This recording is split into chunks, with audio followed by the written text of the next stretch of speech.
भुवनेश्वर पोखरीपुर रामकृष्ण विवेकानंद प्रतिष्ठान रे खोलिला charitable neuro clinic. एहिठारे ओडिशार सुनामधन्य neuro specialist doctor professor Suryaprakash Choudhury प्रतिमास प्रथम शुक्रवार एवं शेष शुक्रवार दिन फ्री रे रोगींकर चिकित्सा करिवे बोली आज घोषणा करा जायछि। जदि आगामी दिन रे रोगींकर संख्या वृद्धि हेबो ताहाले आउ दिन पई मध्य समय देबे बोली डॉक्टर सूर्यप्रकाश चौधरी कहिथिले। सेबाठारु बड़ किछि नुहे, एहा सहित होमियोपैथी फिजियोथेरापी चिकित्सा मध्य एहिठारे रोगी माने फ्री रे पाई परिबे बोली संस्था पक्षरु सूचना दिया जायछि। आजर उद्घाटन उत्सव रे सूर्यनारायण दास, डॉक्टर पटनायक एवं बहु बुद्धिजीवी उपस्थित थिले। रामकृष्ण विवेकानंद प्रतिष्ठान में मासक दुई थर जिते संभव हो पार आम रोगी सब आरंभ करवा कहीं स्वास्थ्य संपद आम समस्त जानी कोविड परवर्त समय स्वास्थ्य अमूल्य संपद बोली समस्त हृदयंगम कले एवं बहुत जगह में देखुचे जे बर्तमान समय पुणी जो कोविड किसी मात्रा बढ़ला वृद्धवयस्क लोक मैंने पारालाइज रोगी मैंने स्पेशली न्यूरो रोगी मैंने हस्पिटाल जाई देखा बहुत डिफिकल्ट हो जाए। तो से आम चेष्टा कलु जे मोर उद्देश्य था केमती जाइए लोक पाखे सेवा करवा से गोटे मोर उद्देश्य था कारण सब लोक हस्पिटाल जावा संभव होता।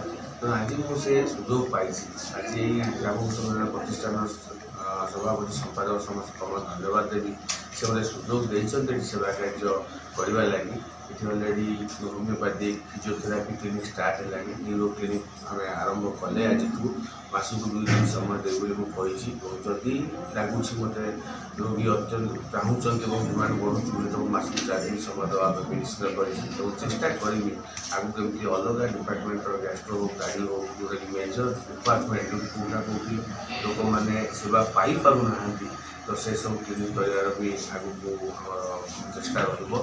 तो मुझे लोक सेवा करें बहुत गौरवर कथा। बहुत बहुत धन्यवाद देवी समस्त कर्मकर्ता मानक डाक्तर मान सहयोग ए सब कार्य आमर ये आगु 3 वर्ष है होमियोपैथी सेवा चली जोटा कि सेमती प्रथम रविवार और तृतीय रविवार हुए प्राय 80 ରୁ 90 जन पेसेंट आसते। Elina Pattnaik madam doctor physiotherapist राजी है सी सेवा दौरान आम जहाँ उपक्रम ये जोगाड़ करदेलु भी बेस भल होती प्राय 30-32 जन लोक 3 दिन आम सप्ताह दिया गुरु शुक्र शनि रवि एवं प्रचेषा सी होती सीट आम सूर्यप्रकाश सार को कंटाक्ट करूँ सी दवा सेवा देवा राजी है 2 दिन देवे बोली बर्तमान सम्मति देते आग को आउ 2 दिन भी करपारती एଠିକାର रेस्पॉन्स देखिए आप निजे बैक शुणिले आम आशा करूँ आमर विवेकानंद प्रथम गोटे हूँ मानव सेवा ही माधव सेवा।